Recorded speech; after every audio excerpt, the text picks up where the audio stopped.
Siamo in un paese freddissimo, nel Vermont, un paese nordamericano, nord-est americano, dove la temperatura è sempre molto fredda. C'è un uomo comune, una persona che si chiama Ronald Read, e nel 2014 improvvisamente muore, ma l'età giustifica appunto quello che è successo perché era ultra novantenne.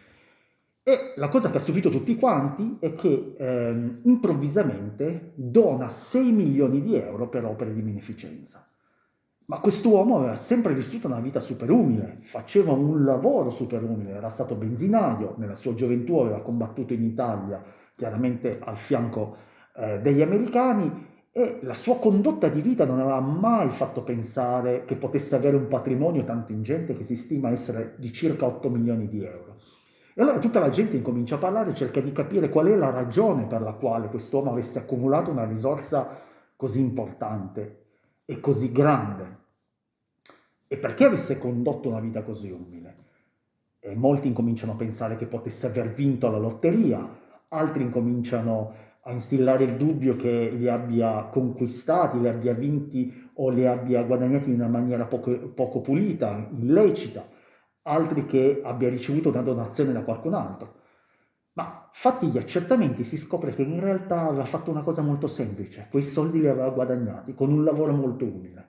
E come aveva ottenuto quella cifra incredibile? Attraverso una combo perfetta, cioè attraverso risparmio e attraverso l'investimento di lungo periodo all'interno di azioni molto sicure, sin dalla tenera età. E l'interesse composto aveva creato questa magia, questa alchimia, facendogli guadagnare un sacco di soldi. Questo è uno dei racconti che troviamo all'interno di questo fantastico libro del quale oggi vi voglio parlare, La psicologia dei soldi, di Morgan Housel, che ha venduto oltre 4 milioni di libri. Questo libro è uscito nel 2020, cioè pochissimi anni fa. Questa è una ristampa con l'aggiunta di un nuovo capitolo. Ma in pochissimi anni, quindi in 4 anni, è diventato assolutamente un bestseller. E io mi sono chiesto perché appunto sia importante questo libro per noi e perché è importante per tutti gli investitori e per tutte le famiglie che vogliono risparmiare, investire e avere una vita serena. Ecco, qui c'è il segreto appunto di questo successo, di riuscire ad avere una libertà, una serenità per sé e per la propria famiglia.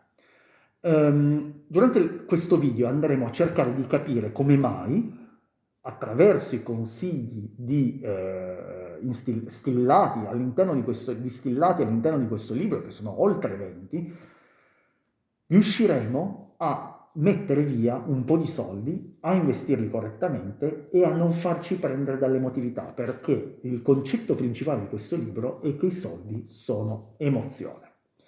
Molto spesso cosa succede? Le persone, e questo è l'errore comune, vedono la parte dei soldi solamente da un punto di vista matematico, numerico, no? E quindi dicono, ok, se io devo vivere una vita più serena, dove mi possa permettere più cose, per me e per la mia famiglia, devo guadagnare di più. E quindi guardano la vita in una maniera incrementale. Io mi ricordo che anni fa, quando ero molto giovane, un mio amico mi aveva detto, io mi lamentavo del fatto che avrei voluto guadagnare un pochettino di più, perché secondo me non mi potevo permettere determinate cose, e lui mi aveva detto una cosa che mi è rimasta stampata nella testa e che all'epoca non capivo. Lui mi ha detto, Davide, guarda, in realtà tu puoi guadagnare quanto vuoi, ok? Puoi guadagnare anche di più, il doppio di quello che stai guadagnando adesso, ma sappi che non sarai mai contento, perché comunque una volta che avrai 2.000 euro, 3.000 euro, 4.000 euro, ne vorrai 5.000 e dirai che quello stipendio non ti basta per coprire le spese, perché spenderai sempre di più.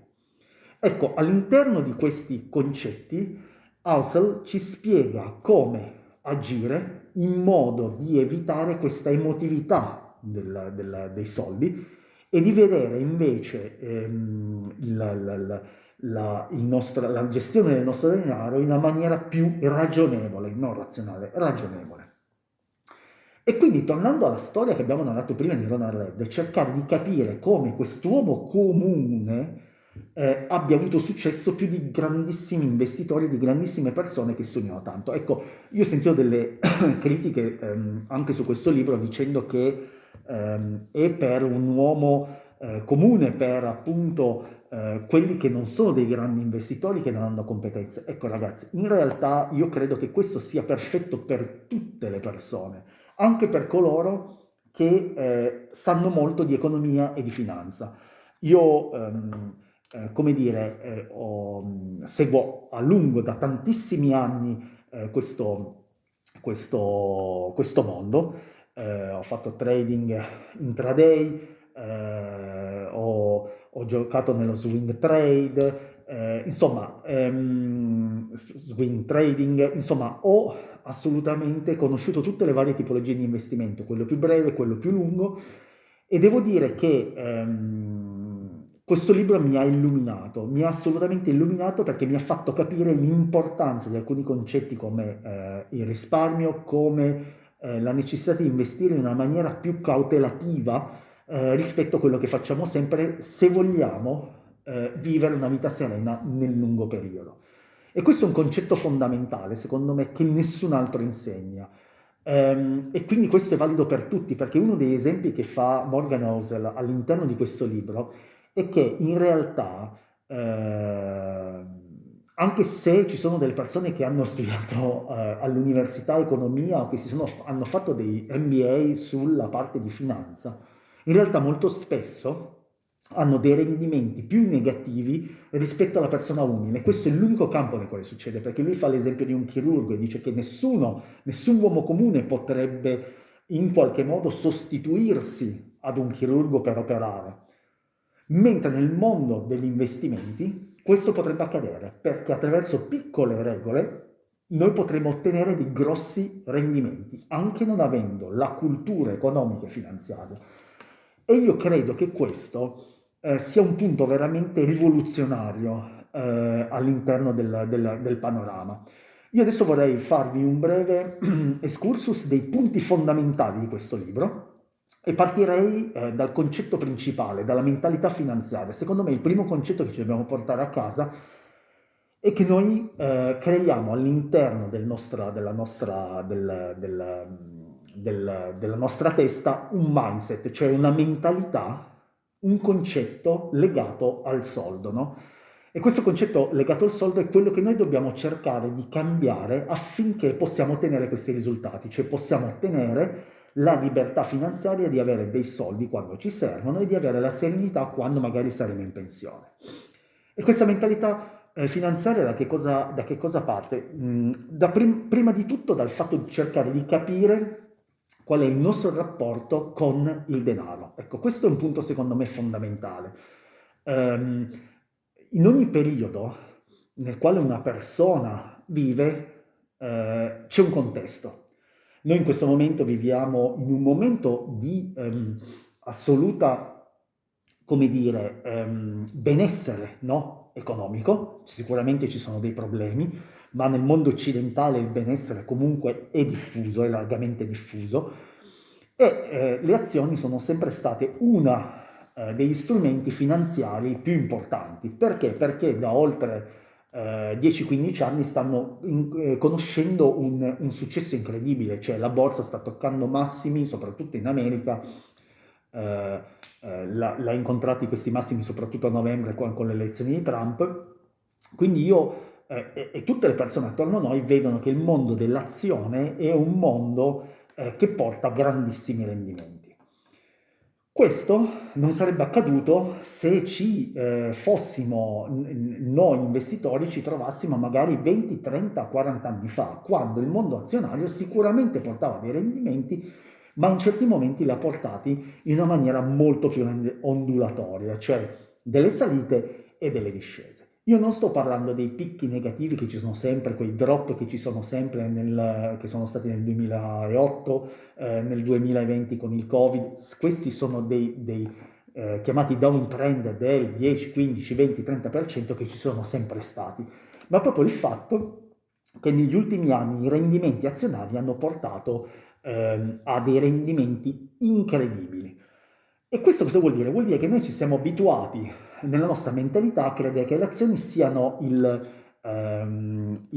lo strumento che possa garantire dei rendimenti altissimi e che lo porterà per sempre. E questo in parte è giusto, perché andando ad analizzare i dati che abbiamo ultracentenari, effettivamente l'azionariato è quello che porta più soldi, ma nello stesso tempo dobbiamo capire che noi stiamo vivendo in un momento di espansione veramente forte dal punto di vista azionario, cioè dove i rendimenti sono più alti rispetto agli anni precedenti. E quindi noi siamo portati in questo momento a investire molto nell'azionariato. 20 anni fa, 30 anni fa, 40 anni fa, sicuramente le persone che vivevano in un contesto diverso avrebbero ragionato in una maniera diversa. Quindi uno dei concetti del libro è che nessuno è pazzo, cioè ognuno vive nella propria realtà, vive nel proprio contesto sociale, nel proprio contesto economico e quindi agisce di conseguenza. Quindi uno dei punti fondamentali per cercare di essere dei buoni investitori è capire che noi siamo macchiati dal contesto nel quale viviamo e quindi cercare di equilibrare il nostro portafoglio, i nostri investimenti anche considerando questi aspetti. Quindi è vero che siamo in un momento nel quale l'azionariato è fortissimo, bla bla bla, negli ultimi 10 anni bisogna investire lì, ma non è detto che sia così nei prossimi 10, 20, 30, 40 anni. E poi spiegheremo il perché. E quindi questo ci porta a ragionare sul fatto di capire qual è il nostro rapporto. In questo momento probabilmente noi abbiamo anche più potere di spesa, quindi spendiamo molto di più dei nostri genitori e dei nostri nonni. E i nostri figli spenderanno ancora di più probabilmente. Perché? Perché ci sono dei soldi. Io mi ricordo i miei nonni che invece sono nati in un contesto nel quale bellico c'erano pochissimi soldi e quindi avevano un'idea del risparmio molto più forte di noi. Quindi ognuno è figlio del proprio tempo. E questo ci aiuta a capire gli altri, ma a capire soprattutto noi stessi e cercare di bilanciare il nostro portafoglio evitando questo bias esperienziale, ok? Il secondo punto è che noi abbiamo una mentalità molto spesso dove vediamo la persona che è ricca e diciamo quella è una persona che non sbaglia, quella è una persona che ha ottenuto quel successo perché è capace. In realtà sì, ci sono molti casi nei quali quelle persone sono capaci, ma ci sono anche dei casi di persone che hanno perso, che hanno sbagliato, non sono riuscite ad arrivare, ma non hanno considerato, sono state brave ugualmente o non hanno considerato dei rischi. Uno dei punti fondamentali di questo libro è equilibrare sul piatto della bilancia la fortuna e il rischio. Io voglio fare degli esempi. Ne fa uno, per esempio, bellissimo, Morgan, e dice: la fortuna è un elemento imprescindibile del successo dei nostri investimenti. Molte volte a noi ci va male e diciamo, ma non siamo capaci, incominciamo ad entrare in un circolo negativo. In realtà, molto spesso, chi ha ottenuto successo ha avuto la fortuna dalla propria parte. Bill Gates, ad esempio, fa l'esempio, era nell'unica scuola probabilmente americana del mondo che all'inizio degli anni 70 aveva un computer all'interno della scuola. Cioè voi pensate che noi non ce l'abbiamo adesso in molte scuole italiane nel 2025 e loro avevano 60 anni fa, 50 anni fa un computer all'interno della scuola. Ed è stato il primo e quindi Bill Gates ci ha avuto a che fare con questo computer, ha incominciato a lavorarci quando era ancora minorenne ed era alle medie probabilmente e quindi ha avuto questa fortuna che l'ha aiutato poi a diventare quello che è, a creare Microsoft. Lui stesso lo dice che probabilmente non ci fosse stato quel computer non sarebbe dov'è. Quindi la fortuna aiuta sicuramente gli audaci, ma la fortuna è un punto fondamentale e così bisogna calcolare il rischio. Cioè molto spesso le persone che hanno tanta fortuna non calcolano che c'è un rischio dall'altra parte dei propri investimenti. Adesso io vorrei fare un esempio, non se la prenda male, Farinetti. Io stavo vedendo un documentario su Report qualche settimana fa sul fatto che Fico, questa tipologia di investimento che ha fatto a Bologna sull'enogastronomia, non sia andata bene. Ecco, io penso che un po' ci sia stato, come dire, quella presunzione da parte di Farinetti di riuscire sempre nelle attività imprenditoriali che riusciva a fare, no? Dall'investimento nell'elettronica che poi ha venduto, da Italy che ha avuto un grande successo anche se poi ha avuto dei problemi finanziari, insomma Probabilmente uno, quando incomincia ad andare bene, questo è l'anno buono, cioè l'anno nel quale noi abbiamo guadagnato tantissimo in borsa nel mondo azionario, scusate, magari incomincia a sopravvalutare le proprie capacità e quindi incomincia a fare degli errori perché pensa di essere sempre dalla parte corretta. Ecco, quindi uno dei concetti che ci viene in aiuto, con i quali ci viene in aiuto Morgan, è quello di dirci, ok ragazzi, considerate che voi abitate in un contesto, cioè avete un contesto attorno a voi e quindi la vostra mente è già basata su quel contesto e allo stesso tempo voi potete aver avuto fortuna in determinati momenti e non ne siete coscienti di quella fortuna e quindi rischiate più del dovuto. Quindi considerate questi elementi, sappiate come gestite i soldi perché voi siete cresciuti attraverso questa gestione dei soldi e nello stesso tempo magari siete stati fortunati o sfortunati e quindi comportatevi di conseguenza. L'esperienza è fondamentale, io faccio l'esempio, io quando ho fatto trading intraday, a un certo punto mi sono reso conto che non era per me perché mi piaceva molto, ma la pressione che subivo con questi grossi guadagni o grosse perdite non mi faceva stare sereno la notte. E quindi ho capito che quel bilanciamento non era per me, no? E quindi ho fatto un'esperienza che mi ha aiutato a capire che questo approccio con i soldi in questa maniera, grosse vincite, grosse perdite, non era per me. Ecco, questa è una lezione che mi sono portato a casa. Quindi la prima cosa è cercare di capire qual è la nostra mentalità finanziaria e in base a quella cercare di costruire un nostro contesto finanziario attorno a noi. La seconda cosa che lui ci dice sempre su questa mentalità finanziaria è che noi dobbiamo lavorare con costanza. Ecco, noi non possiamo basare i nostri investimenti, come dire, pensando di essere bravi, come dicevamo prima, no? Sul talento o sul talento di qualcun altro, ma sulla costanza. Cioè, la storia di Ronald Reed, che ha messo via un sacco di soldi, ecco, non è quello che noi dobbiamo diventare gli uomini più ricchi del cimitero, non è quello il significato, ma il significato che investire, risparmiare e investire con costanza ci porta a dei risultati. E questo è quello che dobbiamo fare. Quindi dobbiamo focalizzarci sulla costanza e sapere che nel tempo qualcosa ci andrà male, perché ci sono degli eventi di coda che noi non possiamo prevedere, come il Covid. Ehm, io mi ricordo che avevo cambiato il mio approccio strategico all'investimento poco prima, a gennaio di quell'anno, e quindi mi sono trovato proprio nella turbolenza di avere questa discesa del 30% all'interno di quel periodo, no, di Covid, che era un periodo imprevisto, cioè nessuno può prevedere questo evento di coda, e come questo evento di coda poi porti dei cambiamenti improvvisi.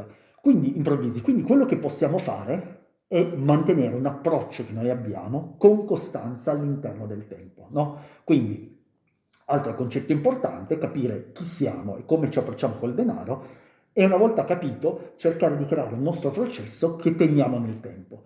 E soprattutto, questo è un punto fondamentale, cercare di evitare il confronto con gli altri e soprattutto i grossi consigli degli altri. Questo secondo me è un punto fondamentale, che è quello che mi piace anche di questo libro. C'è il fatto che lui dica, molto spesso gli altri ci dicono che cosa fare, ma non sono noi, cioè loro non possono sapere qual è la nostra percezione del rischio, la nostra volontà di guadagno, la nostra volontà di risparmio. Chi in banca ci dà dei consigli generici che vanno bene per lui, ma non vanno bene magari per la persona stessa. E molto spesso i consigli che ci danno in banca sono quelli veicolati dai grandi manager che devono ottenere degli obiettivi, perché le banche hanno degli obiettivi di guadagno. E quindi gli impiegati che noi incontriamo in banca ci vendono dei prodotti, di strumenti finanziari atti a raggiungere quegli obiettivi, che molto spesso non coincidono con i nostri interessi. Quindi quello che voglio dire è che sì, informarsi va benissimo, ma molto spesso noi abbiamo, come dire, in mente il Warren Buffett di turno e diciamo, ma Warren Buffett è diventato, come dire, ricco utilizzando questo sistema. Non è detto che quel sistema funzioni per noi, perché chi si può permettere di tenere 60 anni i soldi fermi su un'azione? Probabilmente nessuno lo farà perché il mondo cambia, le persone cambiano, noi cambiamo e questo è un punto che vedremo all'interno del nostro percorso, lungo percorso legato a questa psicologia dei soldi, ai nostri bias cognitivi con i soldi. Quindi punto fondamentale della nostra mentalità finanziaria è capire chi siamo, quindi creare un percorso adatto a noi, seguendo in maniera limitante i consigli degli altri o anche i grandi esempi dei grandi investitori che vediamo, che poi molto spesso non si adattano a noi e alla nostra vita, anche perché loro hanno dei grandi budget, cioè delle grandi disponibilità e quindi anche se perdono 10 milioni di euro non gli cambia nulla. Il secondo punto fondamentale, secondo me, il secondo nucleo di questo libro è capire i concetti del risparmio e dell'investimento, no?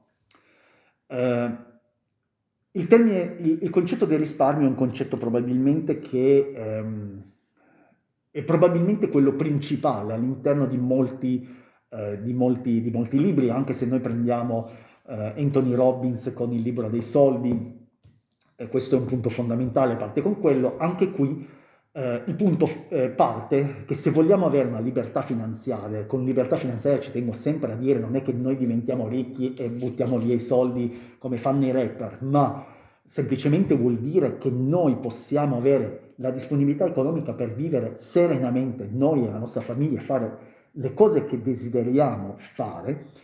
In questo caso vuol dire che noi dobbiamo cercare di risparmiare per comprare il tempo e non le cose. Questo è il punto fondamentale, no?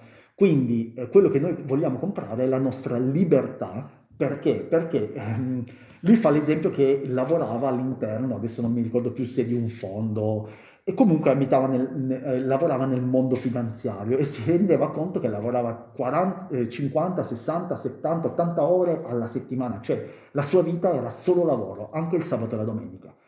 E a un certo punto si è chiesto, sì, ok, ma io guadagno, ma qual è la mia libertà? Cioè io sto vendendo il mio tempo, che è una risorsa limitata, per i soldi. E invece al contrario, cioè noi dobbiamo far lavorare i soldi, non noi lavorare per i soldi. E quindi questo cosa vuol dire? Vuol dire che prima di tutto dobbiamo accontentarci di quello che abbiamo, dei soldi che abbiamo, poi certo cercare di aumentare i nostri ingressi, i nostri introiti, ma cercare di risparmiare una parte del nostro stipendio.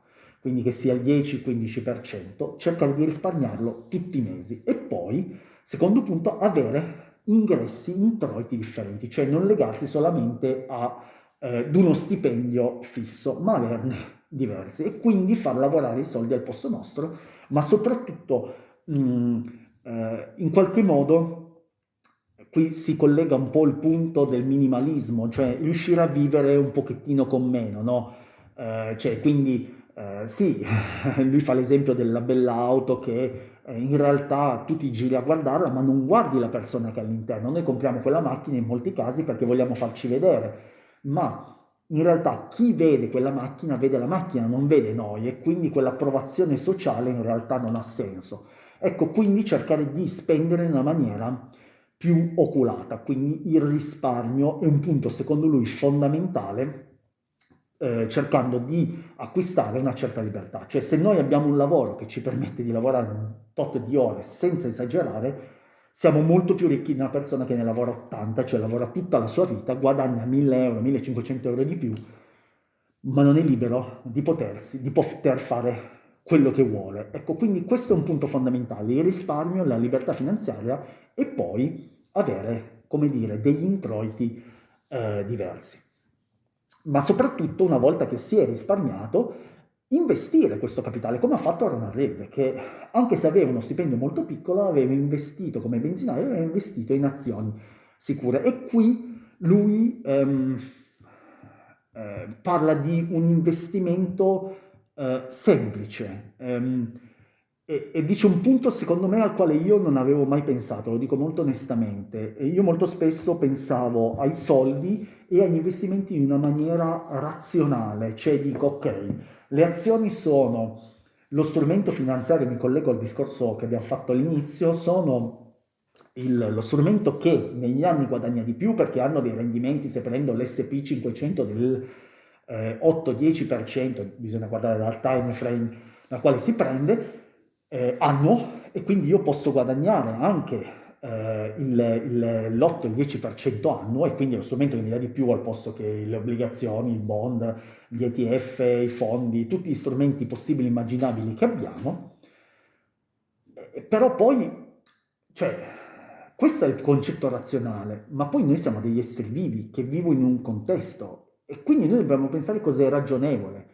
Cioè noi dobbiamo pensare che in realtà una cosa è la teoria, una cosa è la pratica. Noi viviamo nel mondo reale e possiamo tenere, come dicevo prima, comprare l'azione della Coca-Cola e tenerla 40 anni? Nì, cioè noi non lo sappiamo cosa succederà domani, non sappiamo se la Coca-Cola, faccio un esempio, fallisce perché viene scoperta l'ingrediente segreto, o che la sanità, l'organizzazione della sanità mondiale dice che la Coca-Cola provoca tumori e quindi si incomincia a non vendere più. Insomma, noi non sappiamo cosa succederà domani, ma soprattutto non sappiamo noi come saremo domani, perché domani magari avremo delle esigenze diverse, avremo bisogno di soldi che non pensavamo di aver bisogno perché sono investiti, e quindi non è detto che quello che abbiamo pensato fosse valido lo sia ancora. Quindi noi dobbiamo cercare di essere ragionevoli, di dire ok, sì, le azioni sono le cose che ci portano più soldi,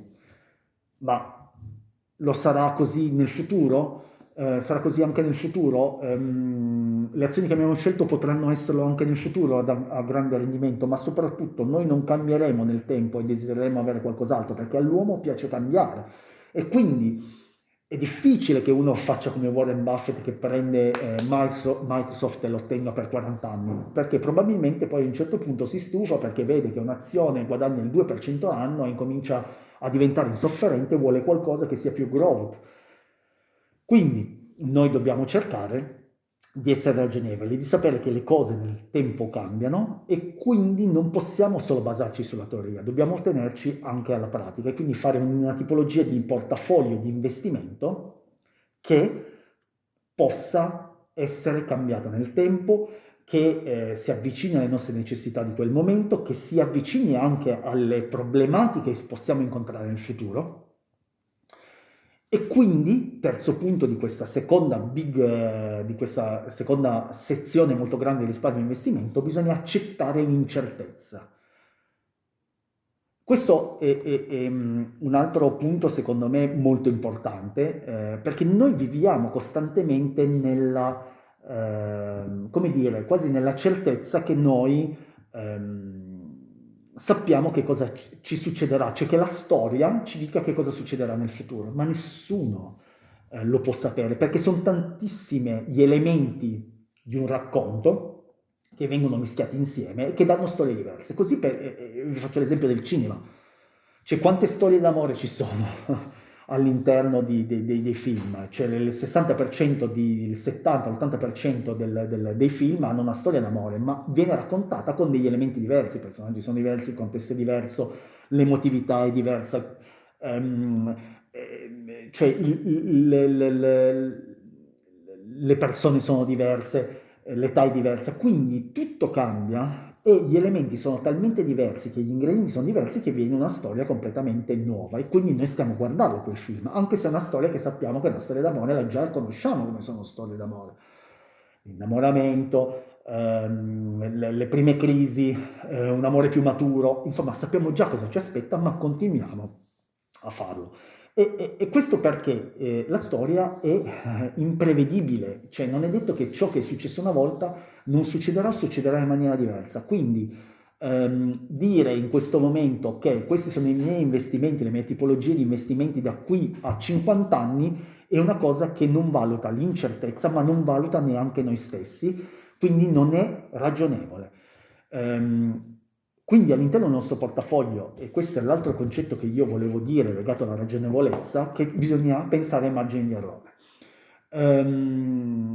Molto spesso noi non pensiamo al piano B, questo anche nel mondo del lavoro, cioè abbiamo un progetto, studiamo quel progetto, ma non pensiamo a quella che viene definita in gergo una exit way, cioè una via d'uscita nel caso in cui quello che abbiamo preventivato possa succedere nei prossimi 2 o 3 anni nel nostro business plan fallisca. E questo può succedere, ragazzi, questo succede continuativamente, e quindi quello che dobbiamo fare è cercare di avere un piano B, quello che viene definito un margine d'errore, anche nel nostro piano di investimento. E quindi dire, ok ragazzi, noi vogliamo investire così, non investiamo il 100% in azioni, perché ci può essere un evento particolare. Adesso io non voglio parlare di eventi tragici come la guerra o cose del genere, ma un evento banalissimo che ci porta a dover cambiare i nostri piani, e che quello che pensavamo fosse corretto, cioè dire investiamo il 100% in azioni, non lo sia più. Ecco, per esempio, uno dei piani di investimento dell'asset allocation che la maggior parte delle persone usa è quello dell'80-20%, 60-40%, oppure quello di Warren Buffett, 90% di azioni, 10% di obbligazioni. Ragazzi, sono dei piani di investimento molto spinti per un investitore medio piccolo. Cioè, sì, il rendimento è importante, ma sappiate che c'è un grosso rischio, c'è un margine di errore. E quindi dobbiamo sapere che qualcosa può andare male nel tempo. Dobbiamo considerare che quando andiamo a creare un asset allocation, quindi andiamo a costruire il nostro portafoglio con tutte le fettine di investimento che vogliamo fare, alcune cose possono andare male, quindi l'obbligazione può andare male, l'azione, ma se noi diversifichiamo, e questo è il punto fondamentale, allora ci può andare male da una parte, ma dall'altra magari bilanciamo. Quindi il secondo punto, risparmio e investimento, è un punto secondo me cruciale. Se nel primo momento Morgan Housel ci dice ok, noi abbiamo una mentalità finanziaria costruita attraverso le nostre esperienze, quindi dobbiamo fare attenzione, costruirci qualcosa di ragionevole, ok? Qualcosa di ragionevole. Qua ci dice ok, risparmi e investi in maniera ragionevole, cioè diversificata, senza esagerare, ma soprattutto in maniera semplice, non andare a incartarti con giocando in leva, cioè, sì, tutti parlano, adesso i video sono pieni, ho guadagnato 10.000 euro in una giornata, sì ragazzi, ma quanti ne ha persi? Voi non lo potete sapere, noi non lo possiamo sapere, non lo possiamo sapere, cioè questo guadagno incredibile, cioè, che ci arriva. L'insegnamento è la costanza, cioè fai una cosa, falla nel tempo, falla bene, poi ci sono degli aggiustamenti perché anche Warren Buffett ha cambiato la tipologia di investimento, anche Ray Dalio, tutti i grandi investitori hanno cambiato qualcosa. Lo stesso Benjamin Graham ha cambiato nettamente le cose che diceva nel libro, è stato ristampato 100 volte scriveva cose diverse. Quindi ragazzi, calma, bisogna essere pacati nella tipologia di investimento, e questo mi è servito molto perché io sono sempre stato molto spinto nelle tipologie di selezione di strumenti finanziari. E la sezione 3 che io vorrei raccomandare è una raccolta degli errori comuni, secondo me. Una volta che sappiamo che cosa dobbiamo fare per andare a creare il nostro portafoglio, dobbiamo evitare degli errori fondamentali. Il primo, l'abbiamo già detto, è non vivere al di là delle proprie possibilità, e questo è legato un po' al risparmio. Molto spesso ci lasciamo attirare, soprattutto in questa società molto consumistica, da avere l'orologio figo. Adesso parlano tutti dell'orologio, no? Da 10, 20, 30 mila euro, perché l'Azza fa vedere l'orologio da 100 mila euro. Quindi insomma anche i giovani sono un po' come dire, indotti, no, a pensare che quello sia la tipologia di successo, che basta avere quello per essere una persona importante, e ci si rende conto che si va a vivere al di sopra delle proprie possibilità, no? Spendendo molto di più. E questo è un tema di risparmio del quale ne ho parlato nello scorso video, nel quale dicevo che anche Mattarella ha evidenziato come in realtà le famiglie italiane, oltre il 50% delle famiglie italiane non risparmia più, e questo è un punto fondamentale. Il risparmio anche per l'economia in sé per sé è fondamentale, e figuratevi per le famiglie. Quindi il primo errore è evitare di spendere troppo in maniera compulsiva, come succede nel mondo occidentale, come succede in America, che hanno un tasso di risparmio, cioè risparmio del proprio stipendio un 3, 4, 5% massimo, soprattutto i baby boomer, cioè quelle persone che hanno un'età che va, penso, dai 55 ai 70 anni, persone che comunque adesso vengono considerate mediamente anziane, non hanno soldi in America, hanno speso tutto, cioè mentre da noi in realtà questi baby boomer hanno ancora una forte desiderio di risparmio, in America non è più così. Il mondo occidentalizzato con sconti, promozioni, impulsi da tutte le parti per acquistare, ci fa capire che in realtà bisogna cercare di vivere in una maniera più razionale, più ragionevole, scusatemi, rispetto a spendere, quindi capire ogni soldo che andiamo a spendere. E un punto fondamentale, e lo ripeto, è quello di essere costanti, cioè non inseguire dei guadagni rapidi come viene fatto vedere in YouTube, 10.000 euro in 3 giorni, se vuoi passare da 1 a 10.000 in 4 days, cioè è impossibile ragazzi, sì, si può anche fare, ma non è quello, cioè quello non ti fa diventare né ricco né ti dà quella libertà della quale abbiamo parlato precedentemente. Perché come dice nel libro, niente è gratis, cioè perché le azioni rendono tanto? Perché creano una grande emotività. Prova a perdere, a me è successo, prova ad avere dei momenti nei quali tipo nel Covid dove perdi sulle azioni normali un 30% e sulle azioni grow perdi anche un 50, 60, 70%, e dici sì, tornerò nel giro di 3-4 anni, 5 anni, in realtà magari ci metti anche 7-8 anni a tornare indietro dei tuoi soldi, ma nello stesso tempo la vita va avanti e tu per quei 6-7 anni vivi ricordando che non hai più quel patrimonio lì. Quindi ragazzi non è per niente facile, cioè nulla è gratis. Se le azioni danno tanti rendimenti è perché dietro c'è anche molto rischio e c'è molta emotività che non tutti sono in grado di gestire. E quindi se molte persone dicono non ti fa dormire bene la notte, evita di fare quella cosa lì, quindi cerca di evitare ed è per questo che il portafoglio deve essere costruito in una maniera bilanciata. E soprattutto, come dire, il passo successivo, una volta che noi abbiamo risparmiato, abbiamo investito e stiamo costruendo quella stabilità economica per la nostra famiglia, qui è il momento nel quale noi dobbiamo cercare, lui parla, diventa ricco e resta ricco, perché la cosa più difficile è quella. E lui fa l'esempio di un sacco di persone famose, straricche, da Mike Tyson ad esempio, che sono diventate ultra ricche e poi hanno perso tutto perché spendevano in una maniera indiscriminata senza avere quella cultura finanziaria, che è quello che mi collegavo prima, cioè tu puoi aver studiato, puoi non aver studiato, ma quella cultura finanziaria è fatta di pochi elementi che io ce li hai o non ce li hai, indipendentemente dal fatto che tu sia istruito o non sia istruito, che è quella di dire risparmio, investimento e cerca di non rischiare troppo, cioè considera dei piani B, cerca rendimento chiaramente perché se no non ha senso che andiamo a investire se non cerchiamo il rendimento, ma cerchiamo di mantenere ricchi. La prima regola di Warren Buffett, lo dice sempre, è non perdere il proprio capitale. La seconda regola di Warren Buffett, lo ripete sempre ridendo, è non perdere il proprio capitale.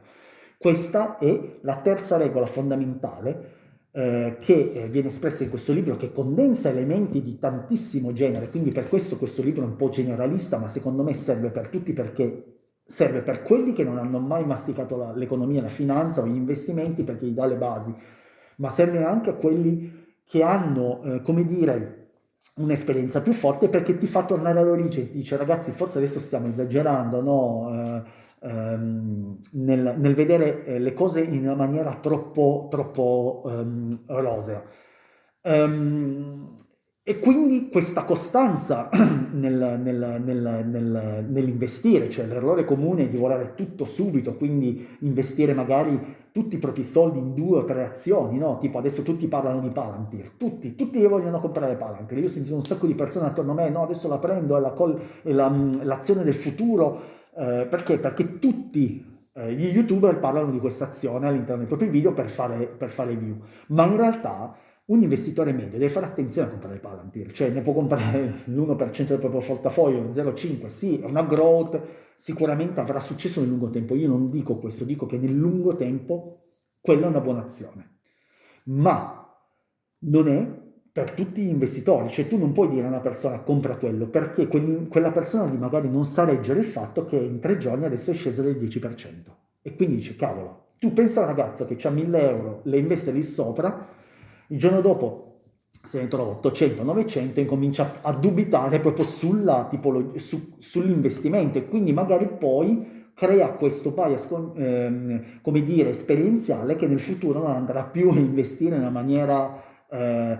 sistematica, no? E quindi risparmierà, magari non investirà, il suo patrimonio non cresce. Quindi attenzione a credere a tutto e prima di tutto bisogna preservare il capitale. E questo investimento di lungo percorso comunque deve essere flessibile, perché noi siamo destinati a cambiare. Un altro capitoletto all'interno del libro, secondo me molto forte, è che noi cambiamo nel tempo, cioè quello che facevamo a 20 anni, a 30 anni, dove magari eravamo più esuberanti nella tipologia di investimento, infatti io facevo dei intraday in quel momento lì.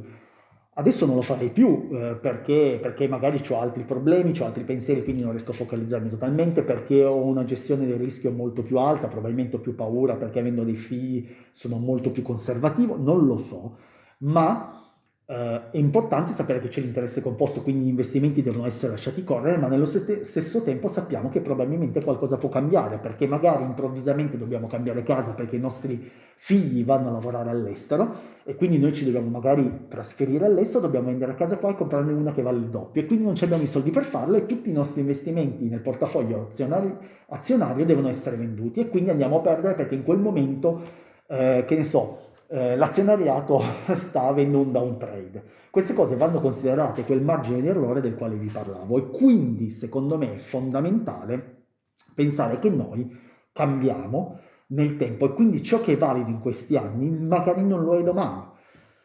E quindi concludendo questo lunghissimo video, io voglio dire che questo libro io ve lo consiglio caldamente e i punti fondamentali sono: uno, la finanza è personale, ragazzi, cioè voi pensate alla vostra asset allocation, alla vostra tipologia di investimenti, al vostro rischio rendimento che volete avere, a cosa mettere all'interno in una maniera privata, cioè siete voi che dovete capire la vostra esperienza, i vostri sentimenti, quali sono, la vostra psicologia legata ai soldi qual è. Questo è il punto fondamentale, non c'è nessun altro che ve lo può dire. Adesso chiaramente ci sono degli esperti che hanno più esperienza e possono aiutare nell'andare a bilanciare meglio. Sicuramente, mi spiace dirlo, non sono sempre quelli che noi ai quali ci affidiamo perché hanno degli interessi dietro. Secondo punto è l'importanza di un approccio a lungo termine, anche se flessibile, perché l'interesse composto lavora nel tempo e ci porta ai guadagni, ma dobbiamo sempre pensare che c'è un'incertezza, quindi non è detto che quello che facciamo, anche se è giusto, perché magari adesso io l'anno scorso ho investito tantissimo nel mondo dell'azionario e mi è andato bene, io adesso magari potrei pensare che vada sempre bene così, in realtà io sono stato fortunato probabilmente lo scorso anno, perché ho spinto molto di più di quello che avevo spinto negli anni precedenti, ma non è che pensavo che l'azionariato potesse salire così tanto, è salito, sono stato fortunato, bisogna riconoscere la fortuna e bisogna sapere anche riconoscere quando invece siamo stati sfortunati, perché questo può succedere. E punto fondamentale, questo è un consiglio che lui dà in maniera generica, è che il denaro in realtà non è il fine, cioè non è importante dire ok, io ho raggiunto il mio milione di euro in banca, quindi sono un uomo sereno, non è quello. Il denaro serve appunto per darci la libertà, cioè comprare quel tempo che invece noi non possiamo comprarci lavorando sempre di più per aumentare il nostro stipendio. Ecco, se io vi dovessi dire che cosa mi ha insegnato questo libro, tutto quello che avevo detto, ma soprattutto mi ha dato una pillola operativa. Io ho rivisto, dopo aver letto di nuovo questo libro, il mio processo di investimento e sto creando un portafoglio, un asset nel mio portafoglio assolutamente più diversificato, probabilmente più moderato. L'ho studiato a lungo negli ultimi mesi e ve lo condividerò, vi dirò quali sono le mie percentuali all'interno delle varie tipologie di investimenti. Sarà un portafoglio basato soprattutto sulla parte di ETF, perché ritengo che sia appunto come danno i suggerimenti, ma non solo, come da Buffett, come li danno tutti quanti, Ray Dalio, uno strumento semplice, nello stesso tempo diversificato. Quindi tenetevi aggiornati iscrivendovi al canale, perché a breve poi vi condividerò questa mia tipologia di investimento, che secondo me è una tipologia di investimento che ha una propria ragione e direi ragionevolezza, per tornare allo scopo del video, E niente, iscrivetevi, spero che vi sia piaciuto il video e ci vediamo presto. Ciao ragazzi.